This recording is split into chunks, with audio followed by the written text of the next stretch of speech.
I want to be a person in life where I have the resources. Someone's in trouble.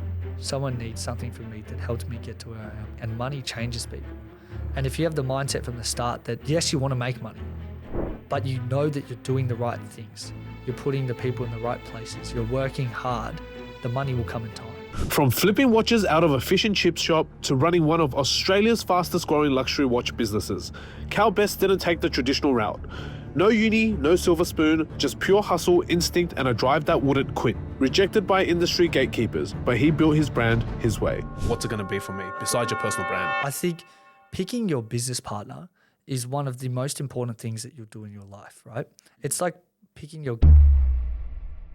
And we are back with another episode of Point 01, where we uncover and reveal the secrets behind success for a bunch of amazing people here in Australia. On this episode, we have a good friend, Cal Best, and he is the co-founder of Emini, which is awesome. And I bought a couple of watches from you guys as well. So yeah, man, for those who don't know who you are, which is very hard right now, you've been everywhere, all over TikTok. Nah, don't be silly. Everywhere. Tell us about yourself, bro. Who are you? So, me, man, I don't know if you want the whole story, you want half the story, but I guess we run Emini. Emini's been in business for 2.5 years. So obviously Alan and I met many years ago now, and that was when I was just starting watches, right? So, I mean, watches has been a big journey for me. The last 2.5 years, especially being in business with JC. But yeah, we've just sort of grown the business over the last 2.5 years. It's been a big thing. But I guess how I started, or like Cal Best as a whole, even before the business, I sort of finished high school and I was like, I don't want to go to uni. And I was like, if I don't want to go to uni, then my parents were like, you have to get a job, Calum. Yeah. So I was like, okay, what have I got to do?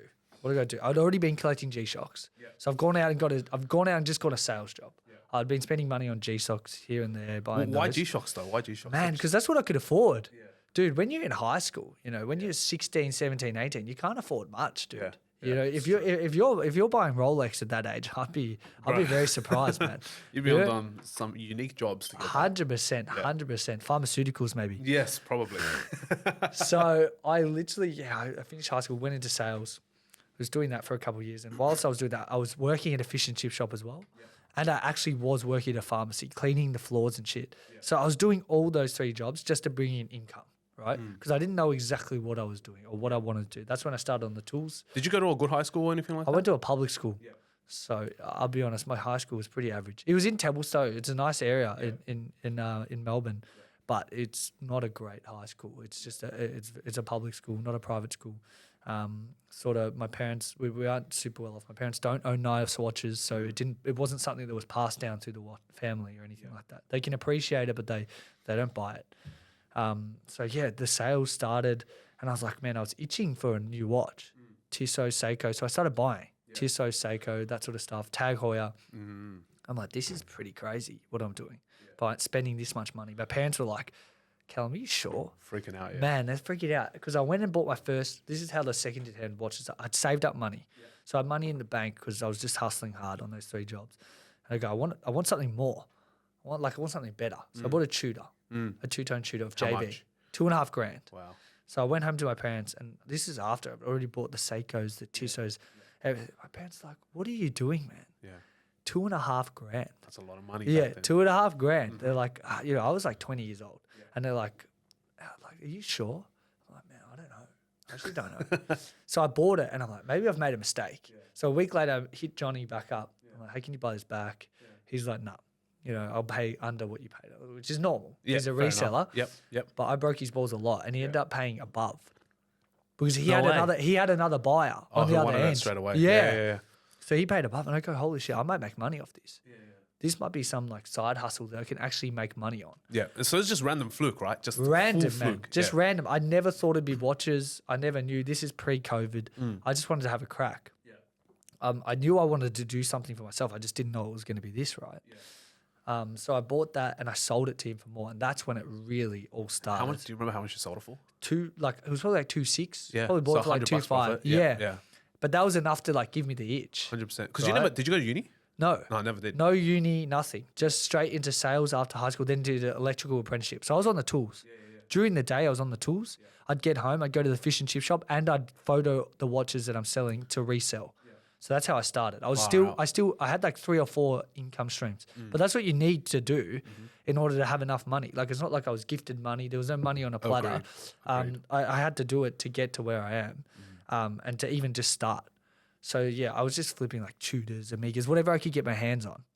And then it turned into Rolex after that. And obviously I met JC a year later after I'd established myself in the market. Where'd you meet JC? Was JC also doing watches as well? No, JC it was the most random thing, dude. I met JC at a Red Bar event, like a watch event. Oh. At dinner. And we were sort of on the outcast table. It was the first time we'd ever been in this. So guys already knew each other, you know, interacting, that sort of stuff. And we were just there on a different table. I sat across him. JC was very proper looking, man. Oh, yeah, bro. Look at him now, man. He's a changed man. Wow. He was literally rocking up in full tailored suits with turtleneck, cashmere. I'm like, dude, I don't know if this is my sort of guy. Because I'm pretty laid back. Yeah. But anyway, we got talking. He's an architect, this sort of stuff. Yeah. We became good mates after that. Is JC older than you? Yeah, JC's 27. Oh, okay. Yeah, he's a little bit older. Yeah. He's not that much older. But How old are you now? 25. Okay, yeah. 25. So I started when I was about 20. Yeah, wow. Yeah. And then, we met. We sort of like got along really well. I was like, fuck. And then we just kept running into each other after that. We were talking watches. He didn't mention anything about business. We were talking watches. And I just happened to run into him like at random places. I was in the city. I hardly go to the city. I was in there. Saw him at a tram stop.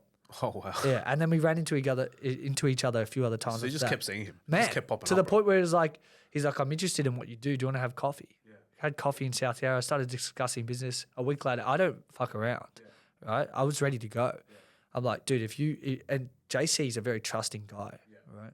And I'm like, let's do this. Guy. Yeah, I'm like, let's do business together. Yeah. And that's sort of how it started. That's right? crazy. Yeah, and then we've obviously rolled on from there the last 2.5 years. But yeah, that's essentially my story up until the business.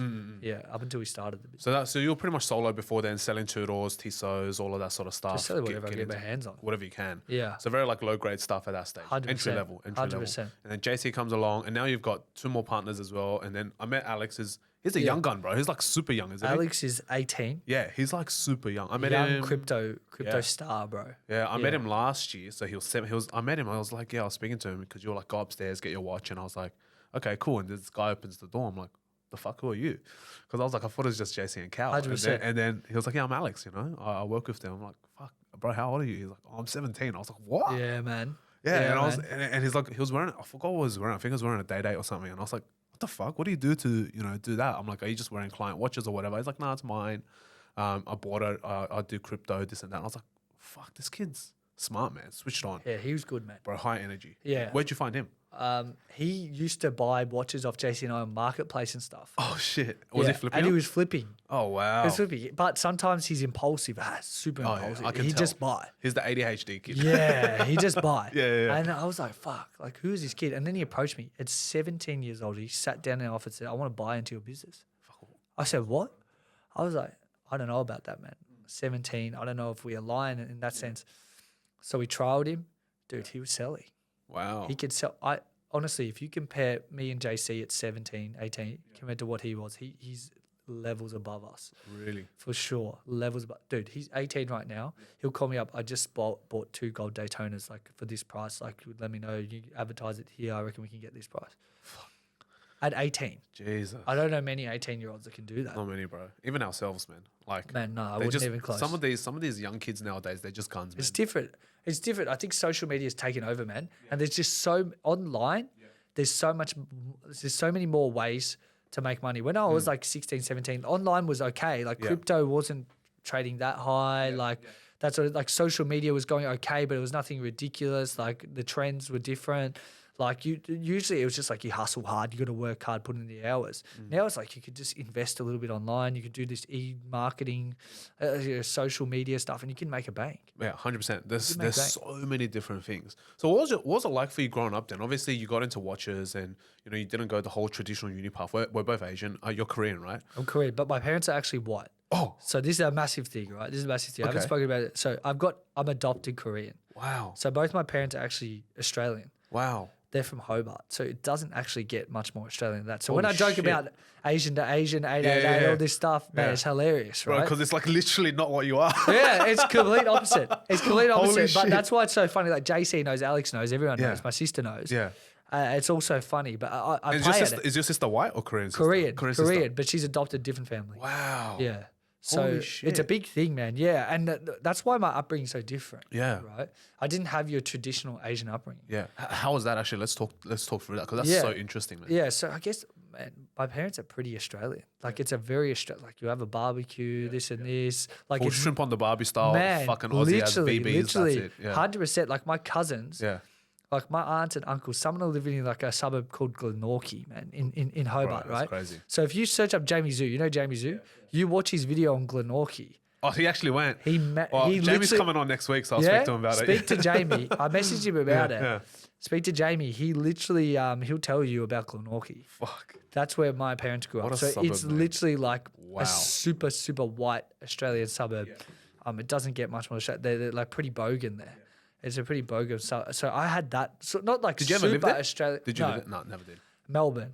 So I didn't have a super Australian. Like obviously my parents are Australian. Like, dude, Asian Full kids are home, going to like school having like rice for lunch. Dude, I'm having like a ham and cheese sandwich, Vegemite sandwich. I'd literally that's what I was eating.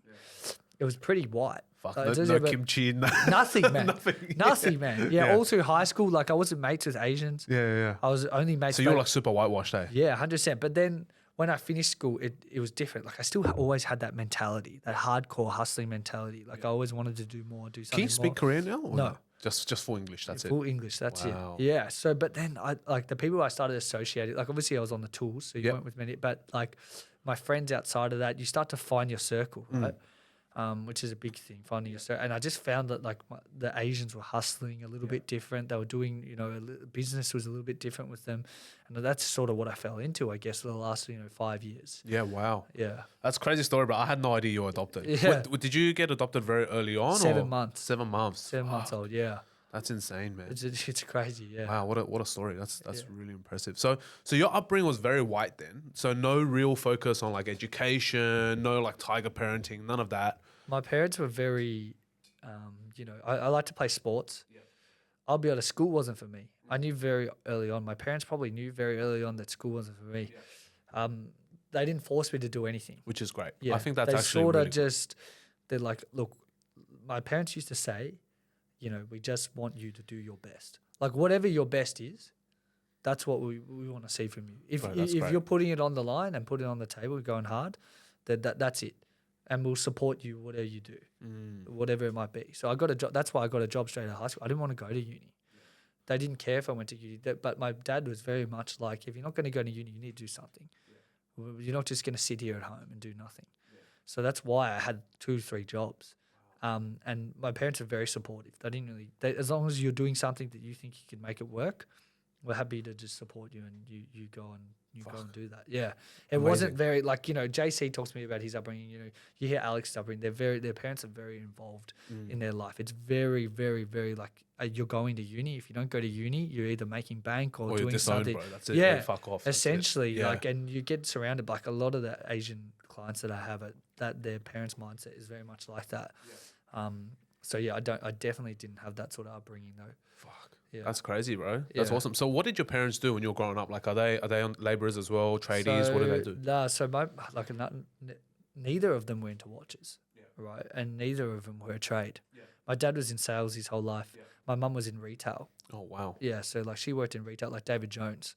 So my parents are literally like that. They're sort of your 9-to-5ers, go about their business, get their stuff done. Classic. Nothing ridiculous, right? That's essentially what I had for my whole upbringing. Yeah, wow. Yeah. Wow. And like they weren't, my dad's not like, my dad works hard, but he's not like hustling. He's not trying to do too many things. He's happy doing what he does, get his stuff done, have his weekend off, similar to my mum. So it's strange. Like I don't actually know where it came in where I was like, hey, I want to hustle, right? hustle. Yeah. Yeah. It's crazy. Were you ever surrounded by like rich friends or like people who had more than you? Anything like that kind of like triggered that with? Man, I'll be snap honest, through? like my friends weren't like, the school I went to, Templestowe's not a bad area, but I wasn't in circles like that. If you look back at my high school, I wasn't in circles, but that's why it's crazy. I think I just wanted something more. And then you just find your circle after that. Like, I didn't like to sit there and be like, hey, I'm just going to be an accountant. I didn't like, and a lot of my mates, that's what they've done. Yeah. Right. So, like, I think I've broken away from that stereotype or like from that group and gone out and tried to do something different. But it's just by chance. Like, I think when you go through so much, I hated being on the tools. I hated my old bosses. I hated most of my old bosses. I didn't like working for them. I liked hustling and making sales, but I didn't like working with them. So I think that probably pushed me to a point where it's like, I don't want to do this anymore. Yeah, right. I literally hate what I'm doing in that regard. And if I can do something that I'm passionate about, which I was passionate about, and I can be around people, which I like being around, then I'd rather do that. And for me, the mentality was like, there's no second option. People say, oh, Calum, finish your apprenticeship. What if this doesn't work out? I never thought of it as this won't work out. Yep. And I think that's such a crazy mindset to have, right? Because you just went all in on yourself, and a lot of people don't do that in their lives. I think second guessing. 100%. I think there was no second guessing. JC is very half glass half empty, which you need, right? You need someone to bring you back down to earth sometimes. But I told him, like, if you're with me and we're going to do this together, I'm not going to go hard.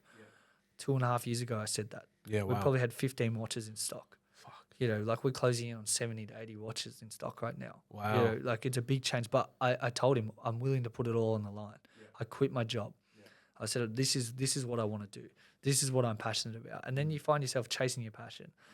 And I think most women and men won't find their passion at all, right? They might go their whole life and they might never find what they're passionate about. Or some unlock it at 30, 35, right? But by then it's too late. They've got kids to feed, they've got a mortgage to pay, and it's really hard to get out of that. So I feel like I'm very lucky, and I feel like I have worked hard to put myself in a position to find what my passion is. And then if you're lucky enough, I say this to all my mates, to be able to find your passion as early as what we have, why would you not go hard? 100%. Why waste it? Imagine sitting here and being like, hey, I found my passion. I'm 23, like 24, 25, whatever you are. But I'm not willing to pursue it.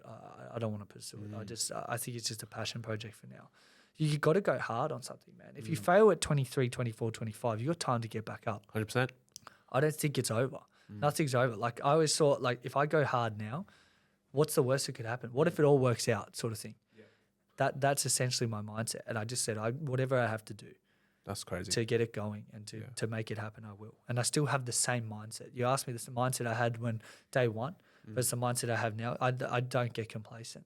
You can't get complacent in a business like mine. You're either going to go hard or you go home.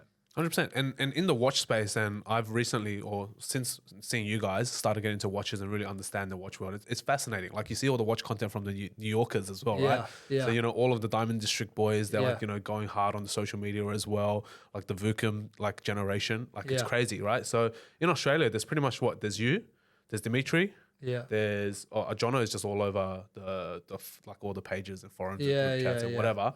Who else is there? I mean, there's a pretty established watch game now. I mean, after COVID, really you've got a lot of guys. There's a lot of players now. Like, if you go on the Facebook forums, watch forums, it's flooded with new dealers. When I started, dude, there was like this watch stores, like the physical proper ADs, watch stores. Yeah, and then some secondhand dealers. Like, you got some physical watch dealers in Melbourne, like Watch Time, European Watch Gallery, you know, these places that have physical stores. They've been there 50 years or whatever. And this is roughly pre-COVID, right? We're talking 2019, 2020. Yeah. This is pre-COVID. That's what you had. And then Sydney had your stores as well. Your Vintage Watch Co's, these sort of things that had physical stores. Online dealers, you had like Nick and Steve from Watch Connect. You had a few other guys that were floating around, John Volgaris, these guys were floating around, but there wasn't nearly as much. So my competition just, like, I got in at the right time, right? Pre-COVID, prices had only just started creeping up. And you would have probably been one of the youngest people. I mean, that's a big thing, man. Being a young guy in this industry, you have to earn your respect. I agree.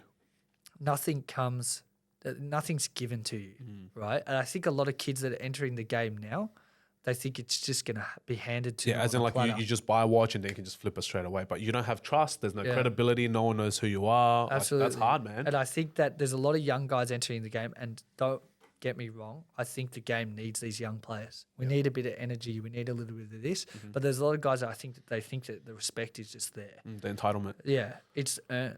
Man, there's guys that wouldn't even talk to me when I started. Wow. Some of the OGs that have been around, because, like, they just didn't take me seriously. You can't be expected to be taken seriously straight away. I had to buy watches. Because you were what, like 20, I was 2021 when you first started. So Yeah. you're like this young kid who's like, oh yeah, I want to buy this watch off you. It's like a 30, 40, 50 grand watch. Yeah. People don't take you seriously. So unless you earn it, then it doesn't matter. And it doesn't take months to earn it. I guess being great isn't just doing it once or twice, making a big sale once or twice, flipping a watch once or twice. Being great comes down to being consistent over a long period of time, right? The greatest people, what do they do? Like, you look at Kobe, you look at these guys, Michael Jordan, LeBron. They didn't have one or two good seasons and then they're forgotten. Wow, what a player he was. They consistently did hard things or things that people couldn't do for a long period of time. And I feel like that's where you need to be in a game, in any game, like, or anything in life, your job, hobby. Like, if you want to be the best or you want to get close to being the best, that's what you have to do. You got to do something so hard or something that people don't think could be done consistently for a long time. That's what's most impressive, I think, in our field at least as well. Yeah, and that's crazy because I saw, right, like over the last couple of years, after you started M&E, which was about 2.5, almost 3 years ago now. Yeah. I think that's when you guys first started posting, and I was actually getting into watches at that time. I think the first watch I bought from you guys was a Black Bay, and I was like, oh, it's a bunch of Asian kids. It'll be great. Like, I'll buy from them because rather than all the other white guys that were on the forum. Yeah. And I was like, okay, I'll buy from the Asian guys. You know, it'd be good support. You know, my fellow brothers. Bought the Black Bay, and then after that, I was looking for the Speedy, and then that's when I first saw you guys, and you were posting on the actual Facebook page. It's like Australian Watch Buy and Sell Group. Yeah. And it was really fascinating because I think you had a very different approach from the beginning. I don't know if that was JC's strategy or if that was your strategy. I think I had a conversation. I forgot who was on the account at the time. Might have been JC actually, where he was like, I wanted to combine like art and watches. Yeah. Kind of sell through that sort of direction. Well, that's definitely a JC. Yeah. That's definitely a JC. Like, that's not me. Yeah. He's an ex-architect, right? You've got a very well-dressed small Asian man wearing turtlenecks. What do you think? What do you think's going to get pushed out? It's not going to be this fast flip type style. 100%. But I liked what he was doing. Yeah. Right? I think that was a game changer for us because if Really? you look on the forums, there was guys taking good photos, but there was no lifestyle. Yes. It was very like a collected man. Like some of these overseas dealers, it was very very nice photos. Like he was trying to make it a lifestyle photo almost. Condition you couldn't really see, but the lifestyle feel that was portraying what that watch is was a very, very big thing. However, I kept going about my business. I let him do that. We still posted like that, but I was still hustling. Do I know any wholesalers that buy this? Do I know any end users that buy this that I already know? Like, I'd still do that on all my socials through all my existing platforms and that sort of thing. But very much our approach was that. And we still have our website photos that are updated and edited and all that sort of stuff. But for the most part, I think I'm playing to my strength. And you move very, very quickly in terms of what you do, especially because you've got that little that group now. Like it's I think it's at like 5,000 people in there. So you know, it's crushing. You know, the group's actually at 12K. Oh, is that 12K? Yeah, oh, shit. Well, it's been a while since I checked. The channel's at 12K. The channel, we've grown the channel to 12K, which is crazy. That's insane. Yeah. So you have literally a 12K list every single day that you post. How fast does a watch go when you post it in? Man, I mean, because I've messaged you before about watches and you're like, bro, sorry, man, it's already fucking gone. Yeah, like I price to sell in there. I'm not there to fuck around with that stuff. Like the people are like, oh, Cal, why don't you hold out for an extra 500? Well, who gives a shit, bro? I can move it in like 30 minutes. 100%. If I can move it in 5 minutes, yeah, right, and I lose 500, imagine what I can turn that money into in 5 hours. Yeah, instead of a watch holding and then you might lose on it. I mean, a watch is like an investment, right? Like it goes up and down. So you got to think about our business as cash flow, right? If it's a 50K watch, you need to be able to buy these things and turn them over. Yeah, that's smart, otherwise you just otherwise you're holding $2-3 million worth of stock. You're moving nothing. You can't buy anything, man. So actually, that's very interesting that you say that because obviously the watch game is very, very different. Used to have 15 watches that could have probably had a value of like 200, 300K. Yeah. Now you moved on to 80 watches, and a lot of these watches are getting bigger and bigger and bigger. Yeah. You got like Rollies, you got APs, you got Pateks. 100%. In the inventory now, which brings up the net value of everything $2, $3, $4 million. How does that actually feel for you, right? Because it's very different holding an inventory like that compared to a small inventory before. And then cash flow in the watch world is very different, right? Yeah. Cash flow comes from when you execute on a sale. Yeah. But what happens if it's a slow season like right now? I mean, we consign a lot. Yeah. I mean, we just have to have confidence in ourselves to be able to consign as well. Yeah. A lot of our clients are happy to consign. Yeah. So we'll get a lot of consignment where we're not holding the value of the watch. We're just selling on their behalf. And people are pretty realistic. If it's a watch like a Hublot, something weird, they know that it's just not going to sell overnight, or not just going to be able to outlay our own money unless it's cheap. So there's that. But also, my approach hasn't changed. When I used to, it was like one watch in, one watch out when I first started, because that's what I needed. Is it to that extreme now? No. But I know I need to turn over. It's my job to turn the watches over. Wow. Keep things moving. That's good. And so, like, in your business now, how many watches would you say you would turn over a week? This month's been okay. We've probably done 25 a week. Fuck, 25 watches a week. Yeah. That's pretty hectic. Yeah, that's probably where we're at. I mean, it just depends. We've got a big team, though. Yeah. We've got a big team. Like, you got JC and Alex both selling. Yeah. Alex is probably more sales than he is admin, but JC is a lot more admin. He will make a few good sales there, but then I take most of the grunt work on that buying and selling whilst Alex gets trained up. Yeah, right. Yeah. That's very interesting, man. Like, the watch game is so fascinating. I think for a lot of people, they see the watch game because they see it from outside. You got people like Nico Leonard, you got like, Vukum, you've got Moses, you got all of these guys like from the big social media guys. They're huge, right? And then here in Sydney, obviously, no one expects it to be as big as it is. But as you start to look and investigate in the industry, it actually moves. Like, Rollies fly out the door all the time. You've got big watch dealers selling a shitload of Rollies every single day. What is it like for you, right? Obviously, we know that there's a different brand, like, or there's different brands. How did you identify like what was good in your business, right? Because, there are some guys that specialize in Rollies. There are some guys that do really well for APs and Pateks and higher end stuff. Yeah. Richard Mills and all of that. But what about you guys? What did you do to identify? Because I see you sell heaps of stuff. Like, Cartiers have been flying out the door for you. Yeah. What else has been moving really well? I mean, for me, my mindset was like, everyone's like to me now, Calum, what can I flip? Yeah. Well, like, what can't you flip? Right? If you buy at the right price, then you can sell it. You know what I mean? It's not that hard, right? If you buy well, you will sell well. So my mindset was never like, oh, I have to play, like, Rollies are hyped. I have to only play with Rollies. Or Amiga Speedmaster is the best seller. Only play with Amiga Speedmaster. I would literally be like, all right, well, what's the market on this watch? It's a slower seller. I'd factor all that in, take 10% off, 15% off. I'd be like, I'm going to sell this as well. Yeah. So I feel like from the start, I was willing to take anything.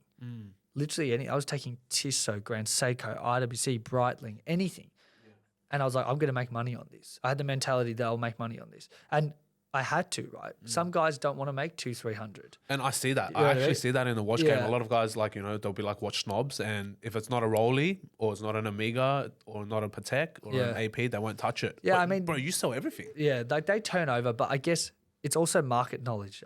When I started, that's what I had to play with, right? IWC, these guys that enter the game, when they've got big pools of money, they're going to play with Rolex because it's easier to move, right? That's right. The margins are lower, but it's easier to move. You know exactly. You don't have to learn the market that much. The market's what the market is on Rolex. Whereas IWC, you might get a weird 2014 Portuguese, some weird model. Yeah. You got to know the market. Like, if you don't know, you can't know. Yeah. It's like it's not easy. If you haven't traded that before, then you're just guessing, or you have to ask someone. So for me, it was like, how do I like expand? So because not anyone can be a Rollie dealer, but anyone can get a good deal on a Rollie every now and then and sell it for more. Yep, 100%. Not everyone can get a good deal on a Breitling, on an IWC, or on a Ulysse Nardine and sell it for more. Yep. That's the difference, right? There's guys that will stay in their field of Rollie and turn over and respect, right? And there's guys that will sell like, 5-10 watches a month and be like, oh yeah, I'm a watch dealer and stuff. For me, it's like you got to be able to churn like all these watches through, right? Or you got to be selling like 50 Rollies a month. Yeah. You got to be doing volume of the ones that you do. Otherwise, you're limiting yourself in the market, right? Because everyone's selling Rollies now. Yeah. So what differentiates my business from them? That's true. And that's very smart. And what would you say, like, you guys decided on very early on? I know with JC's architectural background, he really wanted like that design and lifestyle kind of vibe. What difference was it for you then? Because I can tell that you and JC are completely different. Like, you're almost opposites in terms of like energy and, in terms of like that sort of outward extroverted side of things. Would you say you're more extroverted? Extremely extroverted. Extremely, right? Yeah. Yeah. Like, so when you went through, what was like the point of difference for you? Like, you went, okay, M&E is going to be different. Yeah. What's it going to be for me besides your personal brand? Yeah. I think it comes down to like a few things in particular. I think picking your business partner is one of the most important things that you'll do in your life, right? It's like picking your girlfriend. Like, you know what I mean? Like, these people have such influence over what you're about to do, whether it's in business or personal life, that you need to pick right. So I took picking my business partner even more seriously than picking a girlfriend at some stage, right? Because you are talking about massive amounts of money, massive amounts of trust and image, right? And all these things are extremely, extremely important. And when I met JC, I think it was a sense of like certainty that I knew that he was a straight shooter. I knew that he was a good guy, good upbringing, all those things. He had the right values. And another thing that really drew me to JC is that the fact that we're opposite. You couldn't have got two guys that were more opposite. You had an extremely extroverted guy, hustling, flipping watches, and then an extremely calm, introverted guy that liked to go by the books and get the processes done. Now, when you pick a business partner, right, what do you want? Obviously, you trust. If you offered me $1 million, but I didn't trust you, then it doesn't matter, nothing. right? Worth nothing. It's worth nothing to me, right? Trust is the biggest thing. I trusted JC from the start. Wow. Right? From the start. I just had this feeling. Was that kind of like a gut feeling? Gut feel. I knew JC was good. Like, JC had all my money at one stage. Fuck. Because I've invested it all into the watches. And not once did I go to bed and be like blink an eye. I was like, my money's safe with JC. Yeah. Right? And then I guess you look at things like, all right, so if JC isn't going to flip as many watches as me, what's he going to do? What's he going to bring? Man, he brought everything else. Website, photography, invoicing, finances. He covered all those gaps. All the admin, all the back-end stuff that you couldn't be fucked with. Well, man, imagine having two of me. All your sales would be crazy, bro. Right? Your sales would be crazy, but you'd get like, you look at your admin, you look at your books, it'd be completely fucked. Nothing would be done right. Or imagine having two of JC. Everything's done by the book. Everything's done slow, steady, but your sales are way down. But I thought to myself, my strength is this. I know what my weaknesses are. I know what my strengths are. How about I just push so hard on my strength and find someone to fill my gaps, my weaknesses? And that was JC. I was like, holy shit, JC, my strengths are your weaknesses and vice versa. We're going to be able to work together and, you know, just focus on what we're good at and cover each other on the other end. And that's fucking smart, bro. That's essentially what we did. But trust, it all comes down to trust, right? And I feel like people don't place these things highly enough, whether it's in their personal life, picking a girlfriend, whatever, picking a partner, and then also your business partner. Why would you just go into anything and not know what someone's values are, like what these things are, you know, whether that you actually complement each other? These things are so important, business, personal life. So I take those things really seriously. Yeah, and I feel like that's great advice, man. And I think a lot of people don't realize that is if you pick a partner, whether it's business partner or a romantic partner, it's the same shit. Like they're exactly the same, man. So much, man. 100%. Your personal partner is going to impact on your business. You know, if they're taking time away from your business because they want to spend time, or they're doing things that you know aren't helping you in your personal life, it's going to take away from your business. I agree. And vice versa. If your business partner is giving you stress, you know, you're having to be stressed, you're working 24/7 because nothing's working, it's going to affect your personal life as well. So you just got to get a balance of both. I think it's one of the most important life decisions of those two things. Yeah, I agree. And you know, with you and JC, obviously you guys are like a pigeon pair. You match really well in everything that you do. Yeah.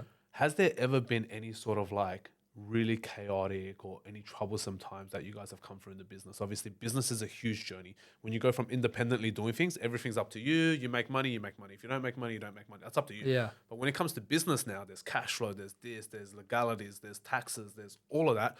Has there been any sort of like chaos that you guys have faced already together? Man, I mean, we've taken big L's on watches before. Have you you? know, like we got unlucky with a few things. You know, we overpaid, this sort of stuff, and then just moving offices, trying new business ideas. Like we try to push a few different. I think as a young person, you're gonna make all these mistakes. I agree. Right, and we definitely have had our fair share of mistakes. We've cracked it at each other, but I think at the end of the day, if you genuinely, you know, trust in that person, right? You care about that person, you'd rather than be straight and tell you how it is. When someone makes a mistake in our business, we just tell them straight. Yep. Like you can't be like beat around the bush. And JC and I have brought it up multiple times with each other. It's like, hey, I have this issue. Like, let's fix this. I'm bringing this issue up to you. Whether you agree with it or not, that's how I feel. And the care factor's there. We're not just trying to hate on each other, that sort of stuff. And it's just way easier if you can learn to have those hard conversations with each other. You're going to be able to get through these things a lot easier. Most people will shy away from having these hard conversations with each other, because they're worried that they might hurt someone's feelings. But our accountability is so high, and what we're trying to build is so great that these things are such a small blip on the radar. If you can't even talk about these small things, imagine when something really big happens. Yeah, when millions of dollars are on the line. Yeah, so like we've had moments where it's like we nearly got scammed for money. We've had to move offices. We've had to do this. Like, there's so many things, right? Yeah. And for me now, like, there were bigger things than others, but for me now, they're all just lessons, right? They're mistakes that I've made. And if you can continuously know that you're going to make mistakes and then learn from them and just make sure that they don't happen again, you're going to be better off for it anyway. Fuck, I agree. Yeah. So like my biggest thing is, yes, I made mistakes. I can talk about all the mistakes I made. There's been too many, right? Yeah. But it's just like, did I learn from them or not? The principle is, for me, did I learn from that mistake or not? And will it happen again or not? That's the biggest thing. And that's one of the biggest things I live by as well. Obviously, learning from mistakes. I talk about it a lot. Work ethic, if you don't have that, that's one. If you don't have work ethic and you can't learn from your mistakes, you're a stubborn person, right? Pretty much. And you're not going to make it. And then it's finding your circle. If you can be that accountable and push that hard, and value your time at that high level and value your service at that level, you're going to attract those people as well, right? I agree. You're not going to, if you're just sitting on the couch playing games, you don't want to do anything, you're not pushing hard, what sort of people are you going to attract? Agreed. You can tell a lot about a person by the circle that they roll in. And I think that the realization for me was, I want to go hard. I don't want to waste any time. I have these values. I have these priorities. I need to find people that are like-minded and willing to build with me on those things. And hence why I think I have the team that I have now, because we're all like-minded. Otherwise, if you start to drop off, you don't take accountability for your actions, you're just being lazy, you're going to attract those sort of people in your life as well. And you don't want clients like that. Imagine you didn't value your time, or you didn't have high standards on yourself. You didn't hold yourself accountable. Then imagine the sort of clients that I draw. Guys that probably don't care much about my time, just think I'm an average watch dealer. I'll lowball him because he's just an average watch dealer, like those sort of things. Then you start to look back and go, wow, am I actually doing the things that I want to do, or being the person that I want to be? Because as soon as you elevate yourself to that level, you set yourself at that standard, you start to attract the clients that you want. You start to spend the time with people that you want to be around. Yeah. And then you have one of the strongest circles where you all know that you're all accountable for each other. Yeah. And that journey you're pushing towards is so big and so great. And I think that's really important. Fuck, great lesson. Fuck, bro, you just went, that was fire, man. I think it's so powerful in terms of like in your life and finding that in the process, right? And you've gone through all these L's to find all of these lessons. Yeah. What would you say would be like one of the biggest L's that you've gone through that has really taught you a massive lesson in the last couple of years? I mean, like, I got unlucky last year. Yeah. We put a lot of money into this diamond business. I saw it was Lab Diamonds. Yeah. And it just, I think just overall, I probably needed to look a little bit more into who I was working with, what I was doing, that sort of stuff. Was I putting the right time into it? I just think for me, when I take on a project, I like to be involved, but I like to fill the gaps. I'm that sort of business owner, right? I like to fill the gaps. And I just don't think I had enough people filling the gaps. Right. I had all the ideas. Yeah. We had 2 or 3 ideas guys, but no one to actually execute. No operations right, guys. Yeah. So I feel like we made mistakes there. We bought jewelry. We're in the process of selling it. We did sell a lot of engagement rings and that sort of stuff. Which is awesome. I think it was, but the business just isn't going to go ahead. I think we did waste a lot of time on that, which could have been spent on building the watch business in itself. Yeah. I think I get like shiny object syndrome sometimes. When you're exposed to this many high net worth people, all these guys with watches, money, this sort of thing, they throw these things at you. Say, let's do this. Let's do this. It's a great idea. And to me at the time, maybe it was a great idea, but you just got to learn from it. And now I surround myself with the right people so that it's like, Calum, you need to come back to earth. That's a ridiculous idea. Sometimes I pull out these ideas like, man, that's ridiculous. That's fucked, yeah. Yeah, you're just an idiot, right? And it's like, but I hit 10 ideas. I'll throw 10 ideas out there. One of them will be an absolute banger. 100%. One of them will be. And that's my job, right? Yeah. But then to execute, I need people in the operations team to do that. I just don't think I did that well with that business. Everything since, the processes are right. Yeah. And we've learned a lot from that. And, you know, now we're a little bit more cautious in that regard as to what we go into. But I think that was one of the biggest lessons for Last me. year, right? Yeah. I think I remember seeing that. That was probably about this time last year. Yeah. You were looking at that, and then that was pretty much when your content started picking up as well, Yeah. right? That was about a year ago. Yeah. So what was the decision there for you to really get into content? Because you didn't really have a strong social presence about a year ago. You're Nah, like man. just straight. It was like Emily, that's it. But then all of a sudden, bang, Cal Best is out here, and it just pops off. Yeah, man. Social media was such a funny thing for me. I think I was a bit old school, I'll be honest. I think like I was thinking about my older clients, like, oh, they're not going to think They're it's not gonna funny. care. Yeah. They're going to care about it. They're going to be like, oh, you know, he's not being professional. He's selling high-end watches, that sort of stuff. And then I was like, oh, I don't know if I want to do it. But then my mates, Heinzie, a few of the other boys, my business So partner. Heinzie was your mate at first. No, You so kinda we knew. met. So the craziest thing is, I met like one of my business partners. He bought a watch off me in Marketplace. Right, he came into my office. We coin flipped. Right, it was a funny as deal. Like it was the same circle. They were a marketing agency. And then I go, man, that was pretty. They go, that's pretty funny. You should record that. We'll do your marketing. I'm like, no, I don't want to do it. Like, and Heinzie at this point had already done. So he was working with them? Was he working with them? Yeah. Spanion and Troy Candy, Luke Irwin. Yeah. Like this is a 20-year-old absolutely smashing the content game. And I was like, dude, I respect that, but I don't think it's for me. Right? And we sat down and we're like, oh, but marketing, you know, months and months went by and it just kept creeping into my head more and more that social media marketing was changing businesses to the day where it's like, okay, just get on camera. So I got my sister, iPhone 11, started texting my clients, hey, I'm about to do a deal. I know we're about to do a deal. Let's record it. And they said, what do you mean let's record it? I just want to, like, the interaction. Can we put it on camera? And they're like, that's strange, but we'll do it. So first few didn't pop off. Did okay. Wasn't anything ridiculous. Then the next few started absolutely like ramping up, like 100K, 200K views. Was that popping off on TikTok first or Instagram No, first? Instagram. Oh, wow. So I think my first few videos didn't do really that well, but it's consistency, right? Yeah, correct. If I'm going to do something, I'm going to do it properly. I'm not going to half-ass anything. I told Heinzie that I had the right team to do it. So let's go hard.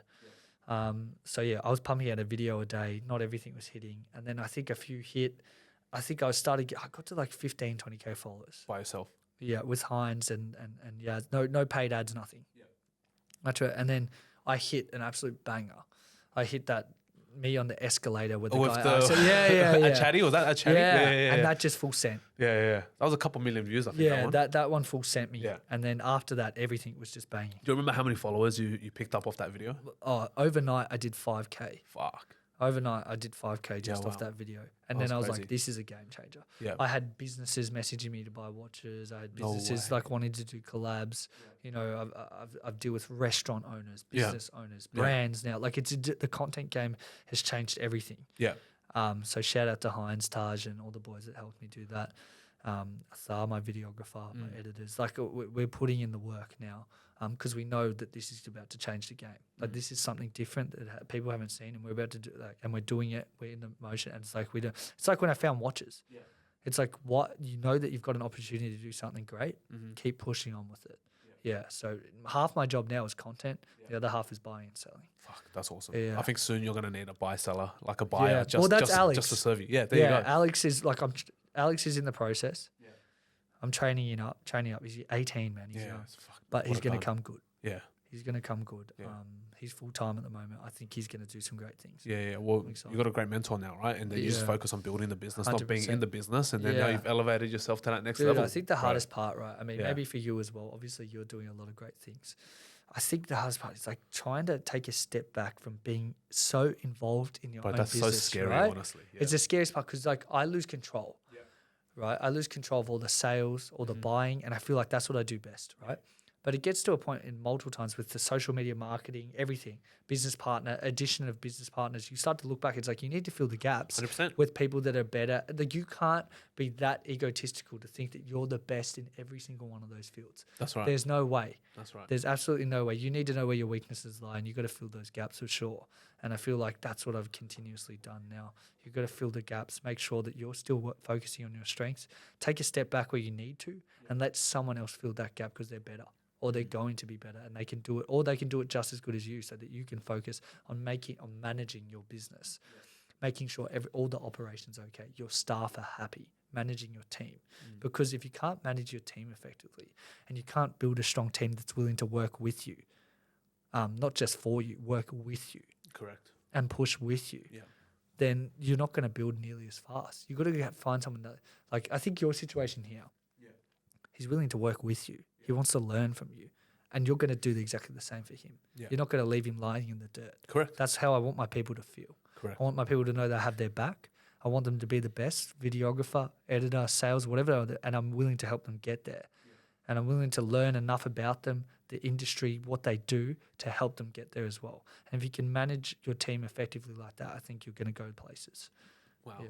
Fuck. I agree 100% because I think there's a lot of different sort of perspectives that a lot of people have when they start working, right? A lot of people go, oh, it's just a job. Yeah. You know, and then there's the other category of person which goes, this is an opportunity. Yeah. And I think that is the ultimate game changer for most people out there is obviously with your team, everyone that's on your team, they look at it as this is an opportunity and they'll work, like you said, with you, not for you. Yeah. And I think that's a big differentiator. Like it's not about the money sometimes. It's about being in the proximity, the experience, having the opportunities open for you.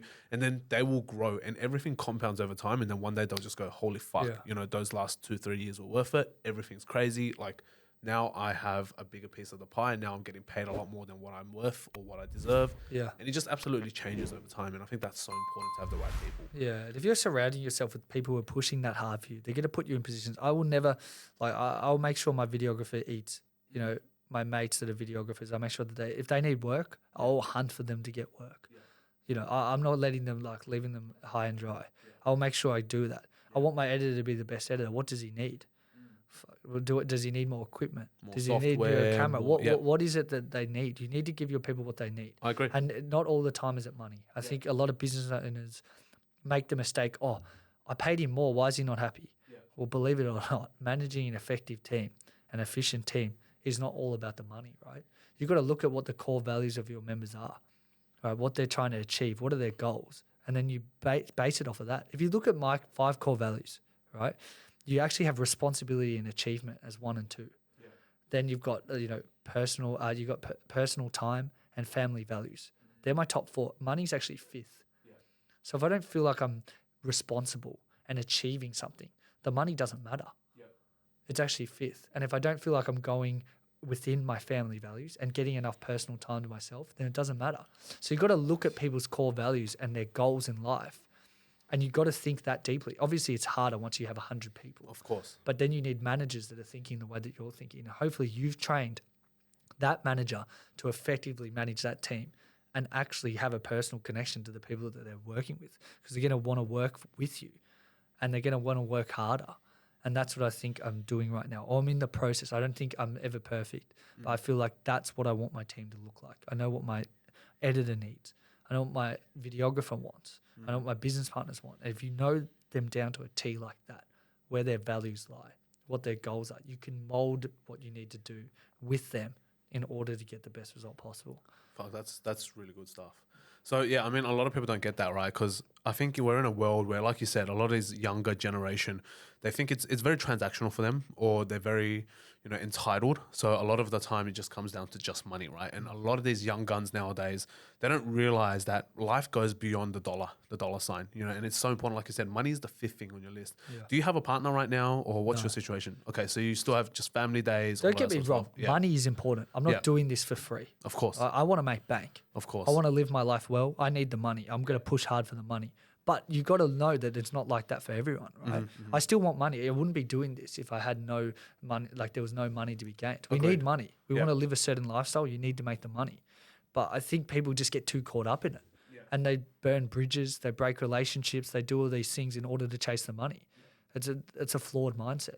Have you ever had that happen to you? Have you ever had people come through, they want to work with you, and then they try to steal clients? People do it all the time. You see it in the industry, especially when we're talking $20,000, $30,000.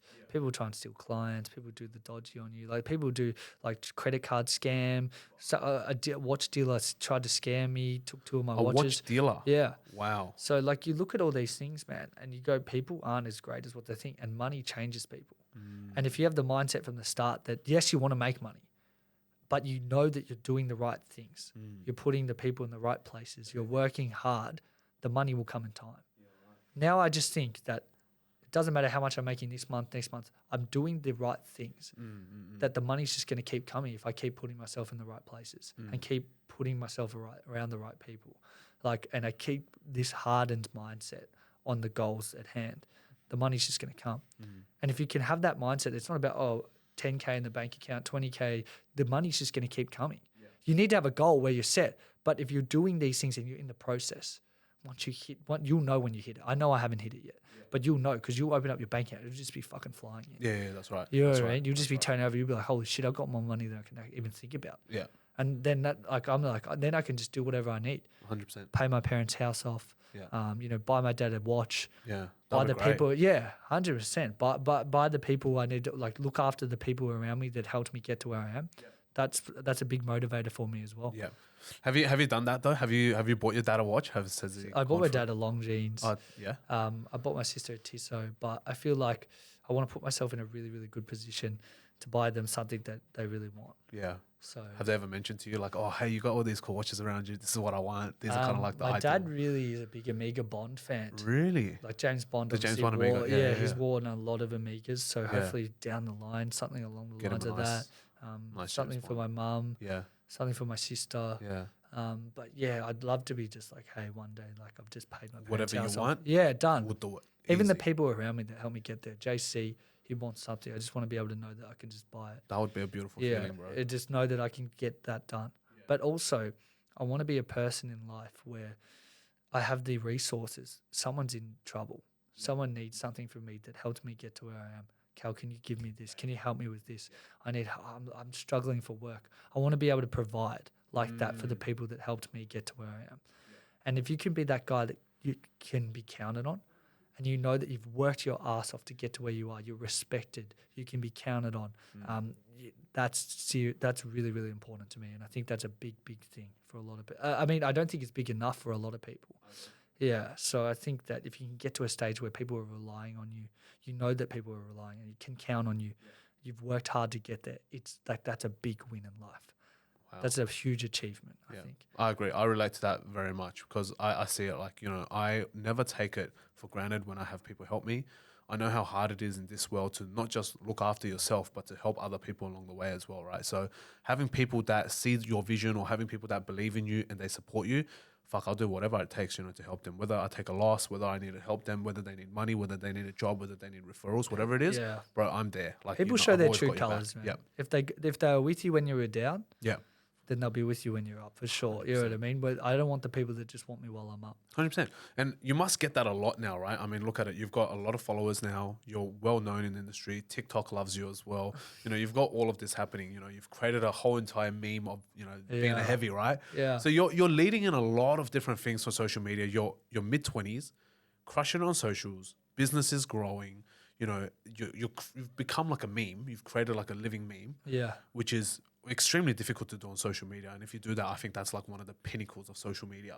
So you must get that a lot in your life now. Do you get like a lot of DMs, a lot of fake people turn up, a lot of snakes? Like how have you been able to navigate that? Because obviously a lot of people just see you as, oh, you're just a marketing tool or, you're just a guy, you're just a joke or whatever it is, right? Like they see that. How do you kind of navigate that lifestyle now? Yeah, I think when you know what your values are, you know where your ethics lie, then everything's gut feel, right?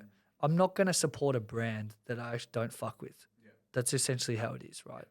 Like I will go and do stuff for free. I don't care. I'm not like one of those guys that charge 5K a post. If I genuinely like the person, I feel like I like their business, like what they're doing, then I will support it 100%. I agree. And you don't need to pay me to do that. Yeah. So when brands reach out to me and do this stuff, like, yes, you'll take a few free things here and there, but I'm not actively looking to get paid. Yeah. Like I don't care enough because if I don't actually resonate with the brand or the brand doesn't resonate with my values or my ethics, then it doesn't matter to me. And there are a lot of people that will reach out, let's do content. If it doesn't make sense, it doesn't make sense, right?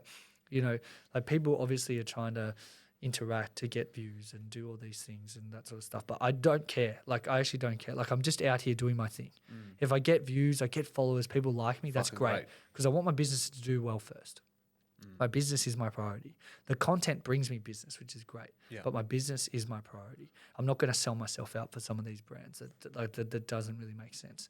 I don't want to be seen as a sellout. Yeah, fuck Yeah, off. Well, yeah. that's really well said, because I think in this day and age, right, everyone's dream, I want to be an influencer, I want to have all these followers, Yeah. and then, you know, they sell themselves out. They fucking, all these food bloggers nowadays, they promote any restaurant that comes through. Oh yeah, the food's great, the food's great. Every time you rock up to the restaurants, it's fucking Yeah. dog shit. Yeah. You know, it happens all the time. Yeah, I mean, like, I'm just not building towards something like that.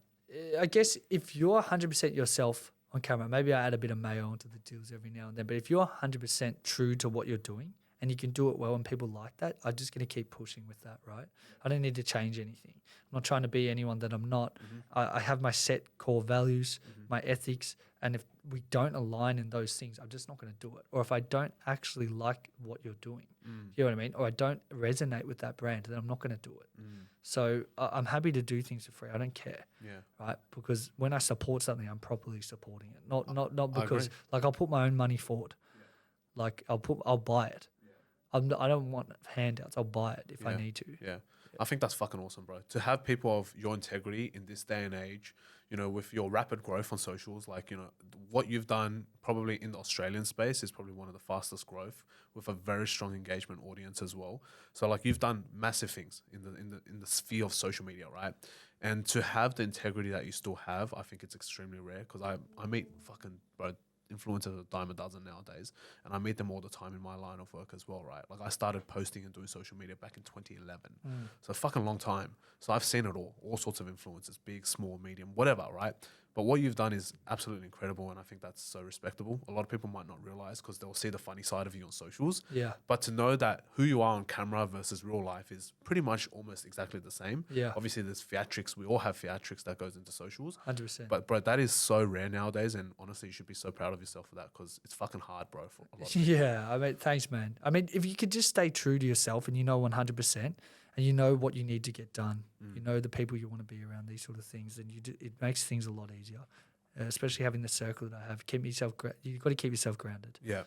You've got to keep yourself grounded. Because Sure. and coming back to that point, like you must be surrounded by some really interesting people. You know, being in the luxury watch game, obviously you're selling watches. Most people, that's their whole entire salary, right? Like imagine buying an AP, 70, 80 grand AP. Yeah. That's someone's whole entire after-tax salary, bro. 100%. Right? Like what sort of people? Like have you met really interesting people? You know, if we switch gears now, like what sort of interesting people have you met in this journey? Because, you know, it's not an average person that buys an 80 grand watch or a 200 grand watch. I mean, usually, you know, when you're talking that sort of money, you get some really, really hard, like you get some really crazy entrepreneurs, man. Guys that are maybe marketing business, tech business, you know, insurance, whatever it might be. From whatever walk of life they've come from, they've done really well for themselves. And they're the sort of people that I want to be around, right? If I'm selling an 80K watch and a guy has the money to drop an 80K watch, he must be doing something right. 100%. Unless it's just like some rich fob from overseas, and Or some drug dealer. that definitely happens as well. Yeah. There are a lot of rich fobs that have just like 100%. that are just spending money on watches, whatever. They've got the money from their parents, that sort of thing. But for the most part, you'll meet a lot of great people. There are some wankers, I'll be honest, man. They're spending that stuff, man. Like that's a whole different conversation. You know, having an ego, these sort of things. Yeah. But for the most part, the people are great. It's opened me up to a whole new network, a whole new mindset. Every day I meet a new client and I'm like, wow, like that's something different that I haven't thought about, or I haven't seen that before, but they've done it a little bit differently. And there's just some interesting characters, man. There's just so many interesting characters in this field. You get some nerds, like some proper watch nerds that are right into the hobby. Fuck. And then you get some guys that don't even care. They just see it as money turning over. But you've just got such a wide spectrum of people. And, you know, it's not limited to just like, 50, 60, 70K. You've got the guys that are buying like $500 watches. That's right. Also, I mean, I never see it as like I can't get value just because they're not spending, 50 grand, 60 grand. Dude, some people have taught me just through a $200 watch what that means to someone and how they got there. So it's a massive journey, watches in general. Yeah, and I think a lot of people don't realize that as well. You know, there's a lot of people out there, and I can tell from just the way you're speaking, you're actually a really good guy. You know, in underneath all the theatrics, underneath all of that on social media, it doesn't matter what it is, you're a genuine good guy who understands and respects people, which I think is extremely rare in this day and age. for you, whether it's a $200 deal, it's just like how people say how you treat the cleaner is exactly what reflects on you as a person. 100%. And I think that's so important because obviously you'll be dealing with guys that are worth tens, hundreds of millions of dollars. Then you're dealing with a guy who might be buying a $300-$400 watch, which they save for a whole year for to celebrate their birthday or something. It's a completely different world, and I think that's such a fascinating mindset to have. I think the young people just see all these things. Yeah, Fast cars, 100%. nice watches. Yep. They aspire to have this lifestyle. That's great. Mm-hmm. But they start flashing around and trying to be someone they're not too early on. Yeah. I don't think I ever want to be someone who's seen as not being who they are or trying to be something they're not. I'm not trying to be something I'm not. I'm not going out and financing a Lamborghini. I'm not putting 3 APs on my wrist and that sort of stuff. When I earn it, I've earned it. Yeah. And I just don't think I've got to where I want to be to actually start doing some of those things, right? So I don't want to be seen as living a lifestyle that I'm not. I have my hard days. Yeah. Man, running a business, you would know. It's fucking hard, bro. You get to see all the good parts of me doing the deals. There's a lot of fucked up parts as well. People try and scam you. People try and throw you under the bus. There's a lot of stuff that goes into running a business. You get to see all the fun. I do enjoy my job, though. You get to see all the fun parts. But yeah, I would never want to be seen as being someone that I'm not. Try and keep it real where I can. I agree. For sure. Bro, and that's one of the hardest things when it comes to money, right? I'm sure you would have seen it as well. You get friends or you get colleagues or whatever who have come up with you in the walk of life, and then all of a sudden they come across money, whether their business has done really well, they've done some good deals, etc., and then all of a sudden they're a completely different person. Yeah, 100%. And it fucking sucks, but yeah, well, that comes down to your circle, right? If you lose them, you lose them. It's been a journey for me. I've lost a lot of friends along the way that I just didn't resonate with what they were doing, whatever it might have been, and then you have to make some hard decisions, and be like, hey, I don't want to be around this person, or I don't like what they're doing. Yeah. And not everything is business minded, but some of these guys, you just got to be like, hey, they're partying every single night. Yeah. I can't be around that. Yeah. Don't get me wrong. I like to get on the piss sometimes, but the amount that some of these guys, you just can't do it. Yeah, it just doesn't make sense. It just doesn't make sense. You write yourself off for the whole Sunday, or at least I do. Yeah. And then, and then you try and go back to work. It's like you're fucked. Yeah. So you just find that in life, you just want to, if you take yourself so seriously, like I said, you value your time, you have your goals, you have your values, then you start to have to cut people off in your life. Yeah. Which is super, super difficult. But yeah, if you want to get places, sometimes you got to do it, man.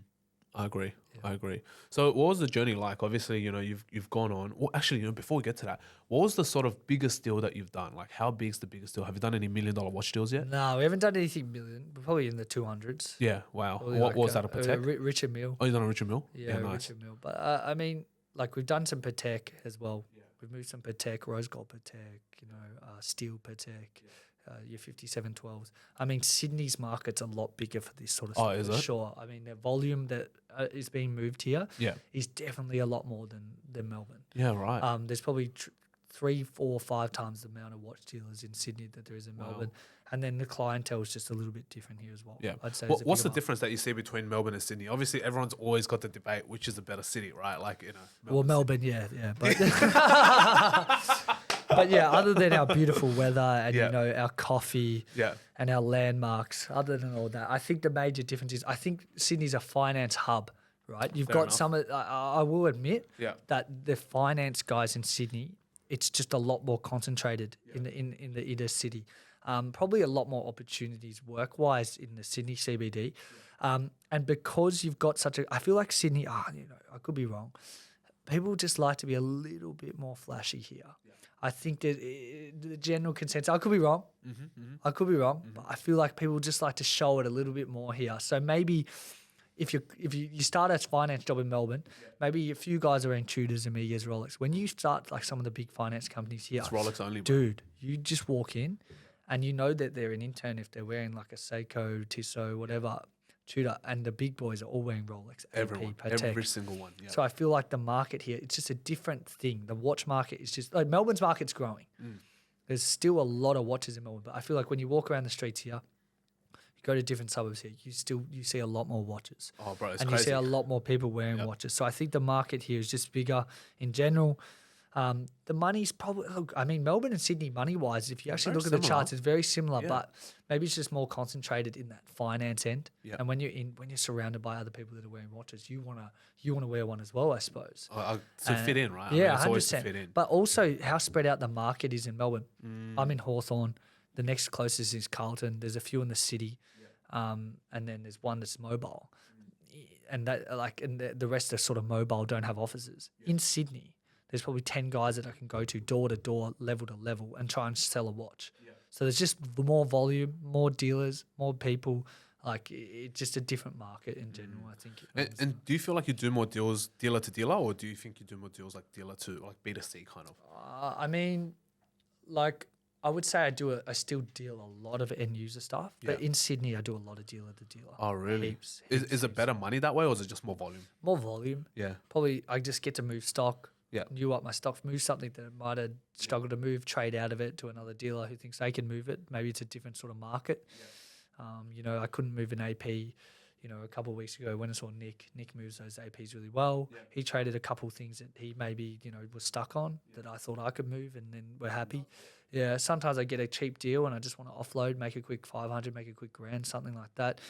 Get it to another dealer. They can make their money as well. I'm not, everyone eats. So, and if you keep showing face, like I don't know any other Melbourne watch dealer that goes to Sydney and shows face as much as I do.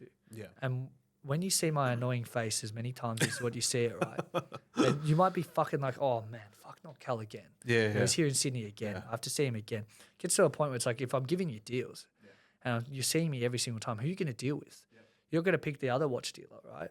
You're going to pick the guy that's showing face, trying to sell you watches, Well, trying like to you buy said, watches. earn the respect, right? And you're 100%. fucking earning it every Respect is dollar. earned. Not in everything. Respect should be earned.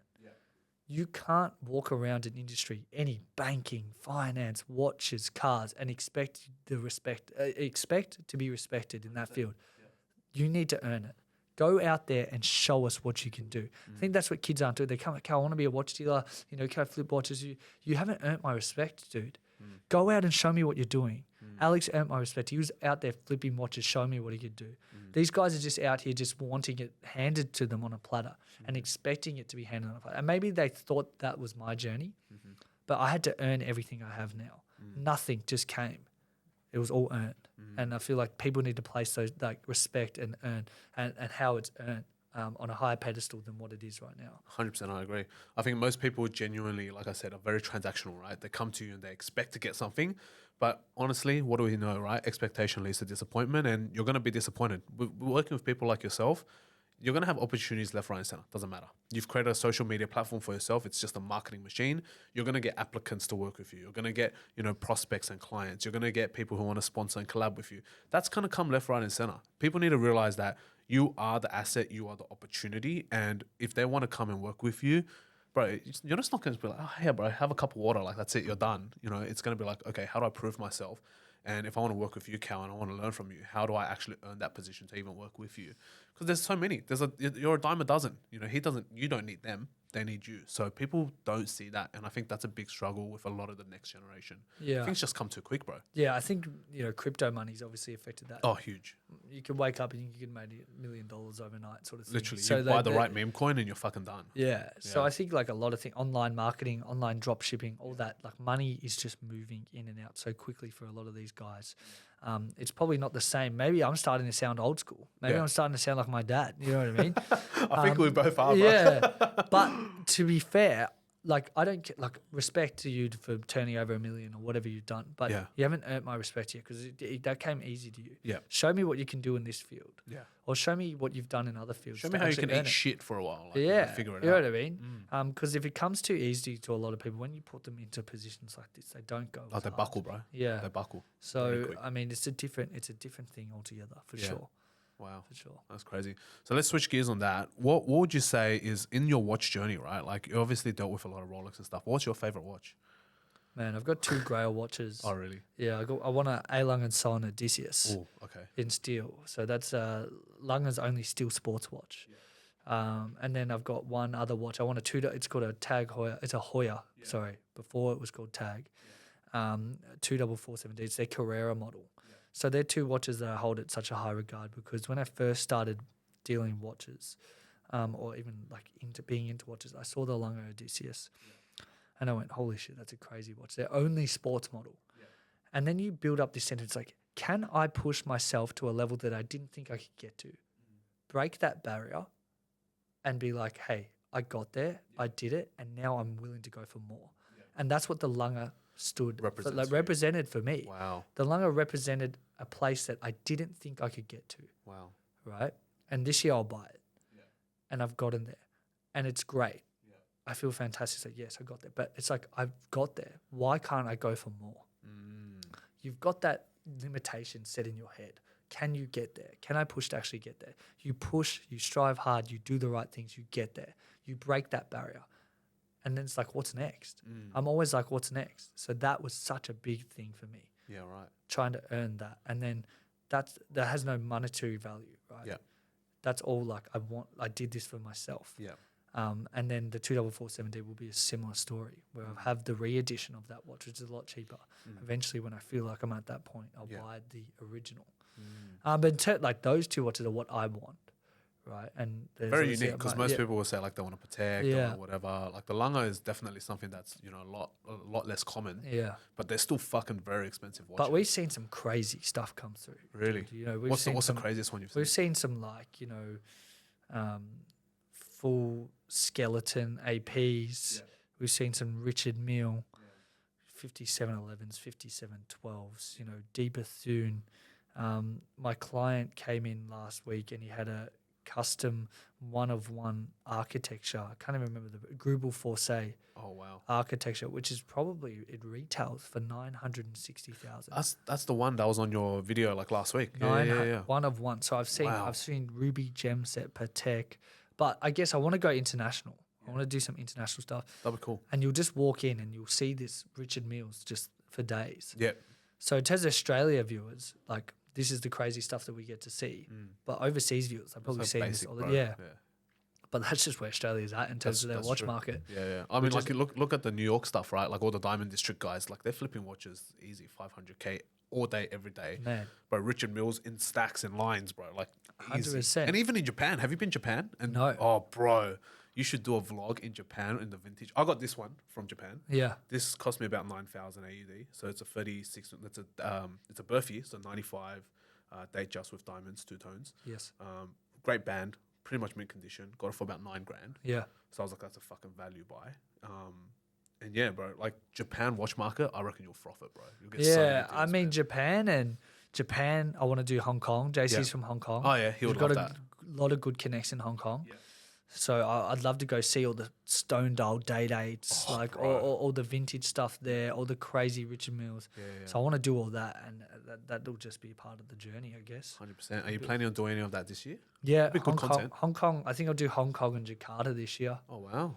Hopefully I get knock over those two. Yeah. My videographer is from Indonesia, so yeah, right. and I've got a lot of good clients here. I've got a lot of good dealers that I deal with here that I'd like to go back and meet.